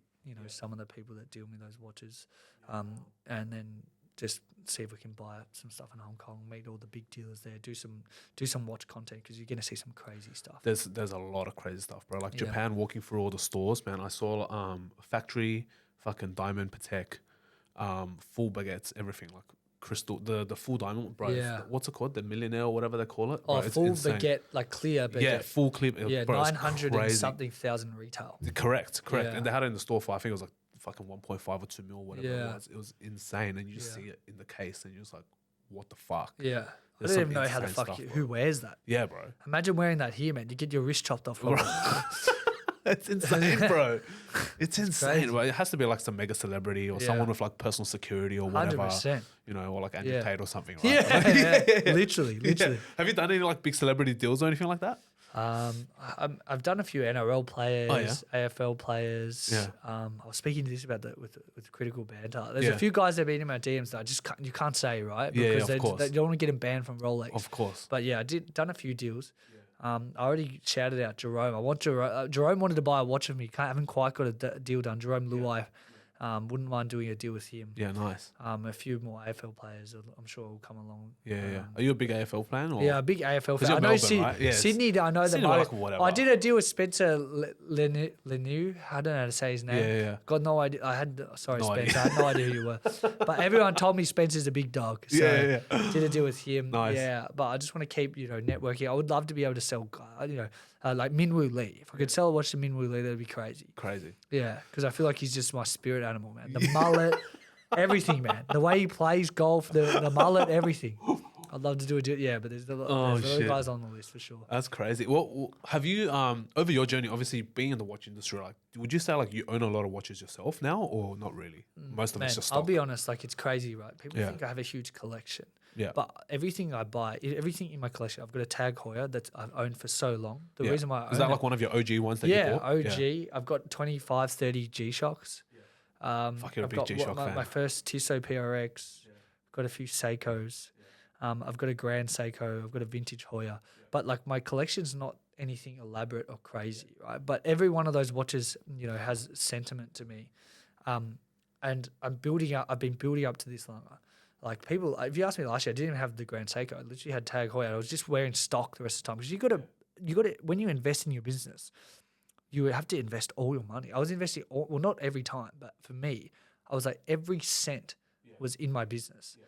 I can't afford to have my personal watches. If I have to give up personal watches and just wear stock for a few years, I'll do it. You do it. So what do you have on right now?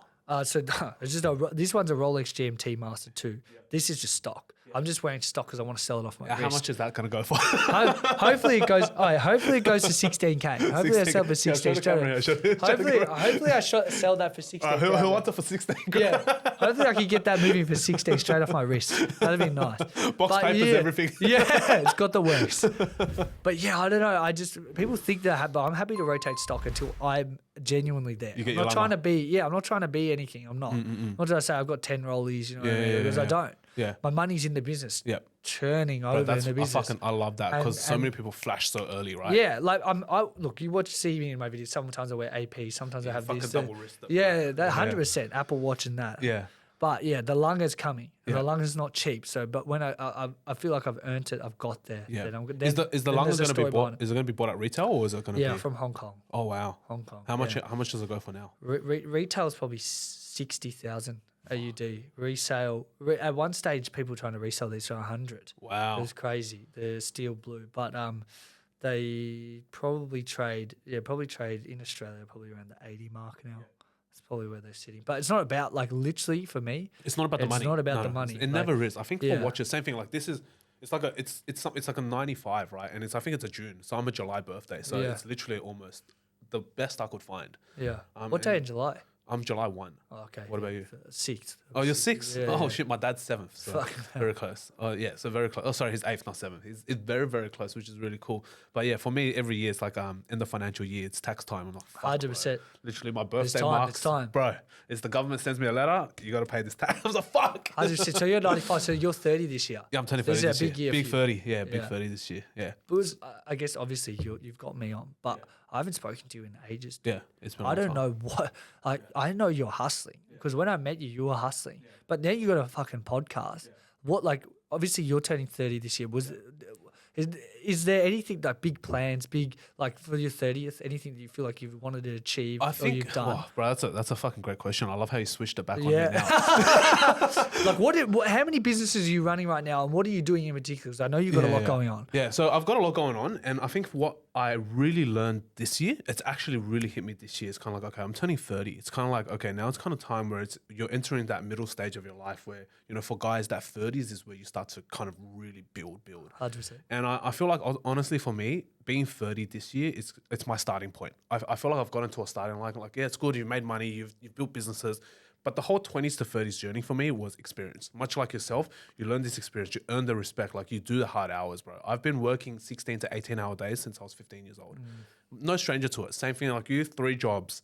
I went to university. I studied whilst I was working 3 jobs. After that, I also built my own business. So there was one stage where I had 40 hours a week, contact hours at uni. I was working 3 jobs and I was also doing a side hustle. So 100-hour weeks, pretty much for when I was 19 to 21.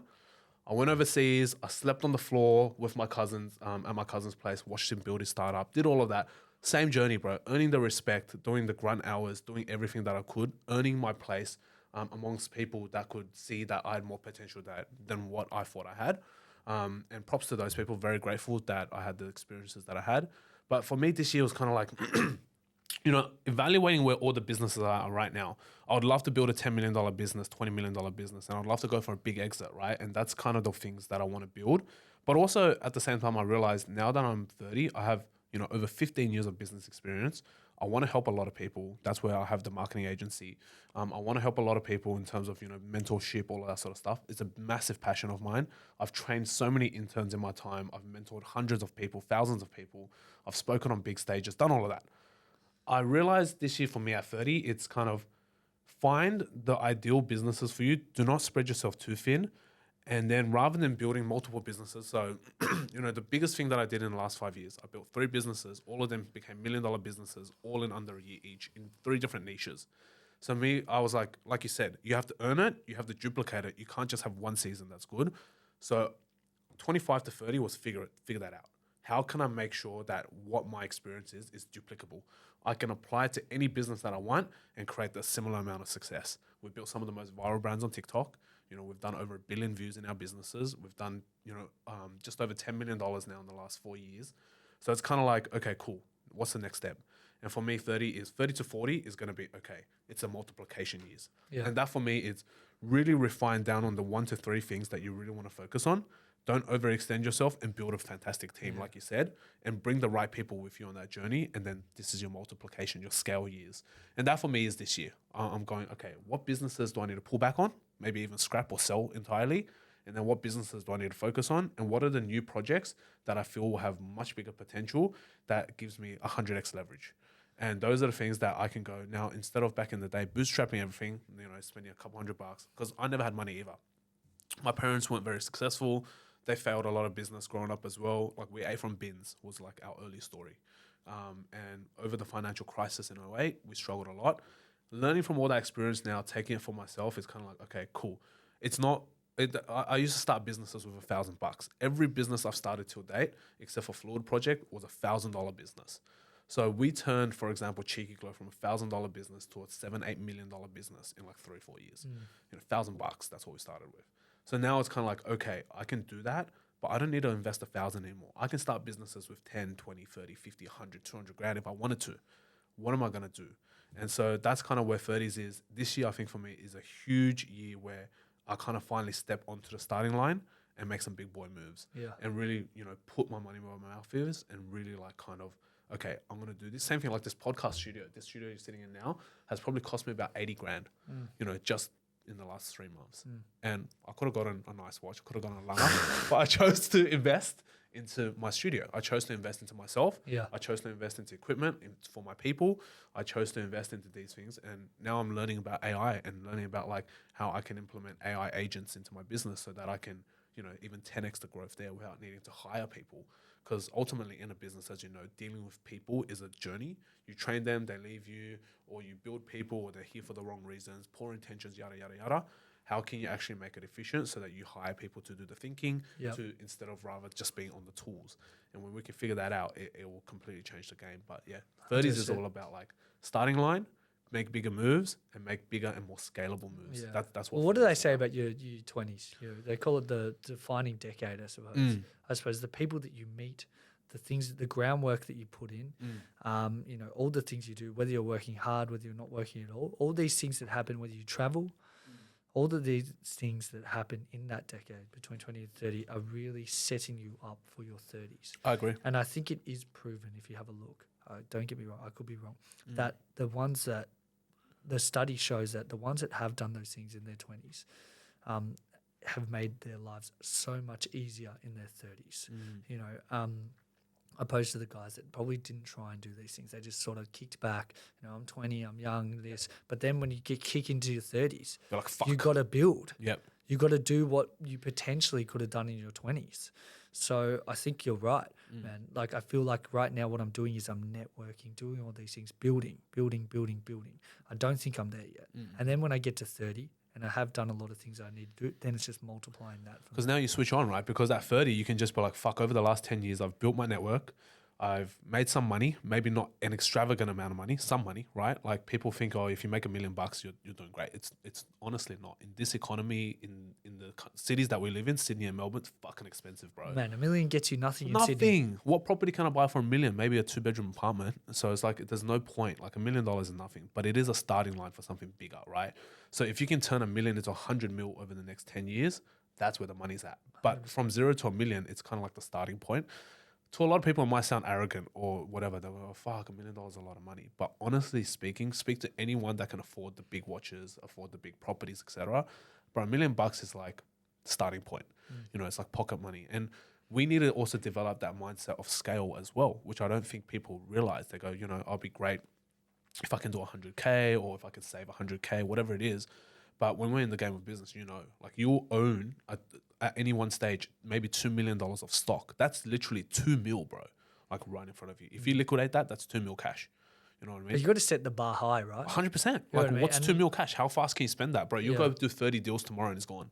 Like you can spend it in a day. Yeah. You know what I mean? Has to be bigger. Yeah. I think like the hardest part is probably, I think what a lot of people say is the hardest part is making your first meal. But then it's like refining what you did to do that. Over and over and making again. it duplicable. Yeah, that's so important. Like, and most people will give up on the journey to that first meal or whatever it might be, because that's the hardest. That's the most lessons, the most heartbreaks, the most. Because once you get there, you do realize like, oh man, I've done it. I've made that meal. But it's like, if you will want more, because the meal's not going to get you the house that you want and these sort of things. Like, especially if you worked your ass off to get to that meal. So I think you're right. It's about putting in the processes, putting in the work now to get that first meal. And then how do you duplicate and how do you repeat what you've just done, but or enhance it even more? Yeah. And you're what? You're turning 28 this year? 26. Oh, you're 26, 2027. Oh, no, you're turning 25. Oh, you're 25, 2026, sorry. Yeah. JC's older, that's right. Yeah, so you're turning 26 this year, bro. Like, you're literally mid-20s, man. And I think the foundations you've got for yourself, bro, it's crazy. By the time you're 30, if you go, hey, you know, you'll meet a lot of people, you'll do podcasts like this, you'll have a lot of deals. Bro, you can call up anyone and be like, hey, you know, remember me? I want to do this with you. Like, I think there's a great opportunity. Bro, people, you've earned that respect. The amount of speed that you can move at is going to be so different. I don't think people realize this. You spend your 20s to 30s really building up that foundation and network. You might not earn the most amount of money in your life during that time, but bro, when you get to 30s and you already have the existing experience, you've got the existing network, existing skill set, bro, the amount of speed that you get for what you create from then is like, bro, is rapid. I'll quote my gym trainer, the Quad Father. The Quad? Oh, is that who is your trainer? The Quad Father. So Brendan, man, he's got one of the most hardened mindsets ever. For him, he's an online PT. Yeah. For him, the mindset is, how many clients can I do and how many can I do effectively? Yeah. And every time he hits 150, say he's doing 150 clients, he'll go, that's fucking crazy. Can I do 160? Yeah. And can I still do it effectively? So he'll get to that point, he'll maintain at that level for a certain period of time, and then you go, I'm ready for 160. Because I feel like your mind just needs to get to a point, like in anything, and then you adapt to that, how hard that point is, and then you can move up. That's right. So for him, life is just like an XP grind. You're competing against him. He's grinding 160 XP a week, right? Versus the guy that grinds 20 XP, he's only got 20 clients. And he's compoundingly doing it. So he gets to learn something from every single one of those people. He gets to be a better trainer. He gets to, learn something from them, give something to them. He might see a situation that he's never seen before. And he might see it multiple times because he's the sheer volume. And I feel like that's the same thing with me, with the watches. If I am just moving sheer volume. 10 watches a week, 20, 30, 40. Yes, all right. But then it's about keeping it consistent. Can you give the service that's still great? Can you give a great service still or not? And if you can't, then you probably plateau for a little bit and work out how to get to that next point, right? But the whole thing is to grind that XP. If you can tell me that by the time I'm 30, I've sold 5,000 more watches than the last dude. I've met 5,000 more people than the last dude, and I've tried to do business with, triple, 4, 5, 10x the next guy. Then I'm already ahead on that XP grind. So that when it does get to that point, I can pull the trigger on calling anyone and being able to do business like that. And my experience is more because I've worked with more people. My network is bigger. My knowledge of watches is more because I've just moved sheer volume. Every time I do a negotiation, I've heard every trick in the book because I've negotiated that many times. I feel like, life can be like, if you want to gamify it, life can be like an XP grind. And you've got to treat it like as such if you want to get to where you want to go. And he's done, obviously, putting in AI and stuff is going to help that. It's different for each business. 100%. It's different for each business. Like I could chuck AI, chuck AI into my business To do your admin, to that do sort of your stuff, management. Right?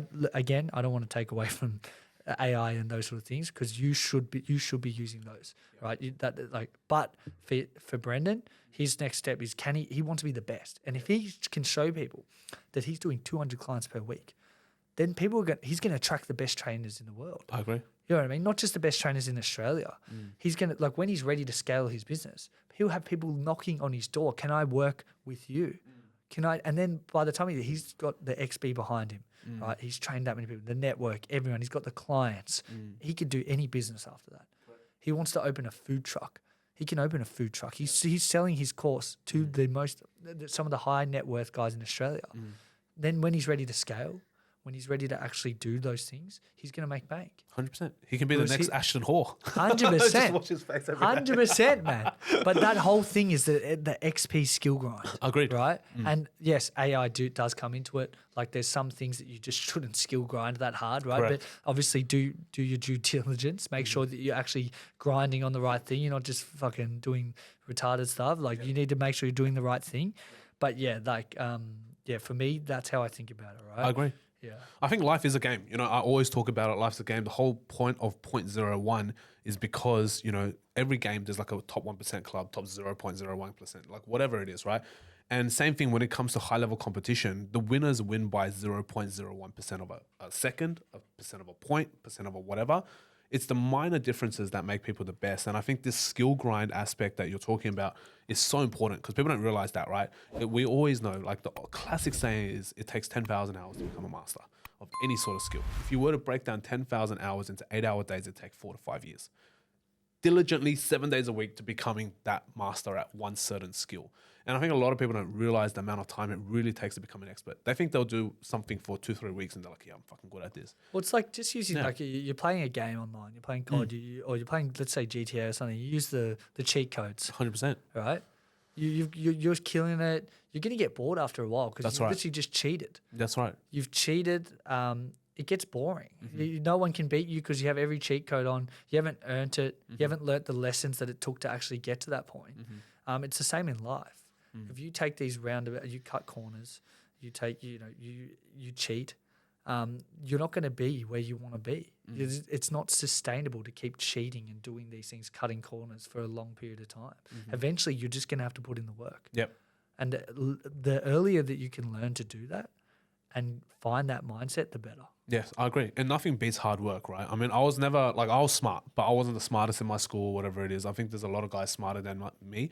I think both of us can say the same thing. I don't think I'm smart at all, man. Yeah. But there's a lot I of think guys I'm pretty stupid, to be honest. There's a lot of guys smarter than us out there, right? Yeah. But I am very hard pressed to find someone that's willing to outwork me. So I'm very hard pressed to find someone that'll be here in the office at 1 a.m. in the morning. Yeah. It's very, very hard to find someone that can go, here, I'll work 16, 18 hours. I don't give a fuck, bro. These hours don't mean anything to me. What it means is I'm progressing in what I do. I'm learning, I'm growing, I'm developing every day. I'm getting better at my craft every day. That's all that matters. Because when the time comes for me to actually execute, when the time comes for me to make $1 million decision, bro, it's like I'm ready. I've been done it. I've been doing it this whole time. I'm ready. It's just life experience, man. It is. It's life experience. Can you stay in your field for long? Like I said, great things come from the consistency of doing it. You don't call someone great. By them just being like, oh yeah, I did it a few times. Yeah. They did the hardest thing consistently for a long period of time. That's when it's great. That's when it's impressive. And I think that all comes out of this XP grind that we're talking about and just putting in the work on those things. I agree. Have you ever thought about quitting? Quitting? Yeah. I mean, there's days where you don't like it, right? You're just like, fuck. This is a shit day. I've lost money or something happened and this sort of thing. But for me, it's like finding a way, if you know that you can find a way, you're self-sufficient, that if I had to do whatever, whatever happened to me today, I went out of business, I was broke again. I know that I have the mindset to go on and do anything, rebuild, go and hustle, do those things. So quitting isn't an option. Like for me, I will do whatever I can, or whatever it takes to get my business to a point where potentially I, step out of the business, I sell shares, whatever it might be. Yeah. Right. But I won't quit. Like if it fails, which I don't think it will, because I have the mindset that this will not fail. I will not let it fail. Yeah. For whatever that slight percentage, world war or something like that. Yeah. I'm ready to get back on the horse and get back out there and do what I need to do to rebuild. Yeah. Like I think I'm self-sufficient. I will push. I will be able to do it. So quitting just isn't an option. I mean, quitting should never be an option for a lot of people, right? If you're even thinking about quitting, you have that little slither of doubt in your mind, then you're not there yet. I agree. You can't allow any doubt. You can't let it. And if you have the right people around you and you have the right mindset, you shouldn't let that doubt seep in. And they won't allow you either. 100%. That's a good person. You can't quit, man. Yeah. The moral of the story is that if you have that mentality, that glass half empty, I could always no. You can't think like that. You can't quit. You just got to push through. I agree. Well, what's next for M&E over the next 5 years, or the Cowbest brand? Because 25 now, turning 26, so going on to the 30s. Let's just say 30 is our starting point. Yeah, things really scale up. What do you have? Like, what's the vision? Man, I feel like I just want to continue like this XP grind. Sell as many watches. Obviously, move myself out a little bit so I can manage my business a little bit more. Yeah. And that's where I think I'll really put in the work. I want to drop some merch. I want to do some coaching. I want to do a few of those things, right? Yeah. So when I step back, I'll be able to coach effectively, hopefully. I'll be able to run the merch. I'll be able to run the watch business and do those things. And whilst I'm out, it'll all be about networking, right? And then hopefully, I've already been offered opportunities in a lot of different things, but I feel like I'm so involved in my business still that I can't take up those opportunities quite yet. Otherwise, I'll lose focus. I don't want to lose focus. But I feel like I'm getting toward, hopefully this year, by the end of this year, I'm at a point where I've almost stepped away from doing bulk buying and selling. I've stepped a little bit out. I'm coaching. I've dropped my merch, and then I'm out there meeting people, getting ready for the next big thing. Yeah. And then I'm just touching on all these businesses that I've built and adding my vision, adding my mindset, and getting them to a point where they can grow, but I'm not actually in each one of them heavily. That's the goal by the end of the year. I'm not saying that I'm going to have 4 or 5 business by the end of the year, but I want to be at a point where I've stepped a little bit away from what I'm currently doing. I'm managing it effectively. I've got a few other things on the go that I'm managing effectively, and they're moving quite efficiently. And then obviously I can start to put in the work then. Yeah. And I think that's the business owner ADHD that always jumps in. We always see the other opportunities, right? And I think you and me are very much similar like this. Is you start doing things well, there's opportunities, you think every opportunity is a gold mine, and then you just don't want to get caught up in one of those where you do an opportunity and then it just fucks you. 100%. It impacts your original business, it impacts what you were good at, and then you're back to square one again. And I think 100%. That's very, very important, which is why for me this year is kind of like taking inventory of everything that I've got my fingers in, going, okay, cool, gonna kill this, gonna kill that, gonna kill this, and we're gonna focus bang, bang, bang, bang, bang. That's what we want to do. Yeah. And once we really align like the effort and energy and you have the right team in place, I think you can really go places. And with your energy as well, I think you'll do quite well regardless. So I hope so, man. Yeah, you'll absolutely crush it. So let's start to wrap up on everything. With everything that's going on, and we talked about all these people who have like cheat codes in life, right? Or they'll just try to play the game of cheat codes at the beginning. We obviously didn't take that route. You grinded. You did the EXP grind. You figured out a lot of things on your own. You bought the cheap watches. You flipped the cheap watches. You kept getting bigger and bigger, and now you've created an extremely powerful personal brand around yourself. What would you say is the cheat code that you found that you would teach your 20-year-old self if you were to go back for you to be able to double your returns, but also half the time? Yeah, I mean, I live by 3 things now. And I was probably doing it to some extent, but now I think now more than ever, I am 100% pushing for these 3 values. And that's work ethic. It's like waking up and knowing, Calum, you're going to put in the work today. If it takes 12 hours, 14 hours, 16 hours, you're going to put in the work. And you need to have the mindset that the job is not done when it hits 5 p.m. The job is done when it's done. If it takes 24 hours, it takes the whole day, then you have to do it. That's what it is. So having the work ethic as a base. And then learning from your mistakes. obviously hindsight's a funny thing, right? I've made a lot of mistakes. But if I could just go back and look at myself and go, hey, Cal, you're going to make these mistakes. Don't be too hard on yourself. You're going to get back up and just go again. But make sure you learn from it. If I could tell myself that, because there was days where I had down days and I was like, can I recover from this? Because you're young. Yeah. You haven't seen those things happen before. Yeah. It can be a lot of money. But if I could go back 100%, I'd be like, you need to learn from this mistake. Get up. You're going to get better. You're going to be better off for it. And you're gonna who knows what you can do after this. You know what I mean? This hurts, but you're gonna be able to do great things. And then surrounding yourself with the right people. I feel like for such a long time, I just, my friends are my friends, these sort of things, business is business. But now overall, I think that you need to have the best people around you, the people that you want to be like. If you're striving to be something and there's someone that's done that, you need to be around that person. Or if you're trying to build a team, they need to be like-minded to you, or they need to want the same things, want to go as hard as what you're going. Yeah. So I think that personal life and business life, like what I said to you, whether it's your girlfriend, your friends, your business partner, you need to be aligned in that sense. And you need to be around those people. So I think building your team, having the right people around you, that you can tell a lot by the people who surround themselves. Sorry, fuck. You can tell a lot by a person and the people that they surround themselves with. So I think surrounding yourself with the right people. Yeah. No, I think that's so powerful, man. I think we see a lot of people, right? Growing up, we would as well in our circles. Like we see a lot of people surrounded by the wrong people, and then their lives 5 years, 10 years, 15 years, if we extract it, is just completely fucked. Yeah. So having the right people around you is definitely important, and building that out and developing your own mindset and having the great environment that you're in now is very, very powerful, and probably one of the hardest things you'll ever do in life. So props to you for doing that at such a young age.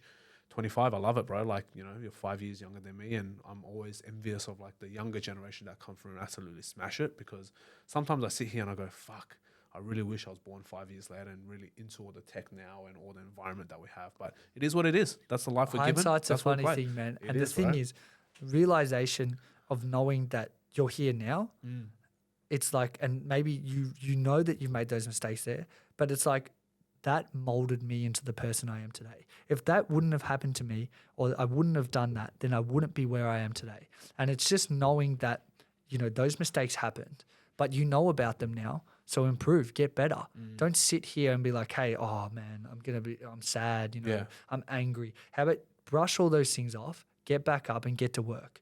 You know what you need to do now. You're with the right crowd. You're with the right team. You're doing the right things. You have the right mindset. Don't think back. Don't look back. It doesn't matter. 5 years later, 5 years earlier, just get to work now. 100%. You won't have to worry about those things after that. I love that. Bro, it's so inspirational. I love it, because every time we have someone on the show and they're younger and more successful, or, they're younger and they're extremely accomplished at what they do, I'm like, fuck, man. This is so cool to see that there are people from multiple generations out there hustling, grinding, doing what they need to do. And it's so different as well, right? Like from you to the next person, from the last person, it's so different. And everything that you're accomplishing so far is extremely awesome. I love everything that's happening, especially on socials, what you're doing as well. And you're having a great time as well. Yeah. Everyone's a heavy. But that's so funny when you first actually I was just about to wrap up, but then I just thought of this now. Is when you started using the word heavy, I'm just fucking cracking up, because in Sydney, I don't know if it's the same in Melbourne. 100%. But like the heavy is the drug dealer. The heavy is that guy that's part 100%. Of like the bikies, No, bro, I agree. I agree. No, how that came about was my mate literally said to me, he did this hand symbol. He was like, that dude's a heavy. That's the lebo. Yeah, is it heavy? And I'm like, what the fuck? I said, what does that even mean? And I looked over and I looked at the guy, tats and everything. Yeah, that is a heavy. Yeah, the proper fucking And then I heavy. was like, wouldn't it be funny if I just called a guy in a suit and tie, this finance dude, this like almost like an NPC, man, a heavy. So I literally called him a heavy, and it just took off. I couldn't believe it. Yeah, that's crazy, bro. Yeah. Because like the whole thing is, if they're a heavy, they're fucking tatted up, they have big beards, they got their fucking jewelry and everything. You're a heavy cunt. Yeah, it's literally. I've just changed the dictionary definition of a heavy, bro. Yeah. Oh, you got your fucking Urban Dictionary. You see cow bass definition, bro. I hope so, man. That's how I know I've made it. That's exactly. You become an Urban Dictionary meme, bro. That's fucking crazy. But I love that. You're creating your own way. You're paving the way. You're creating a lot of attention for your business. Your business, obviously, through socials has absolutely blown up. Where do people now find you, obviously if they still don't follow you on socials by now, where do people find you in your business? Yeah, so my Instagram is calbest.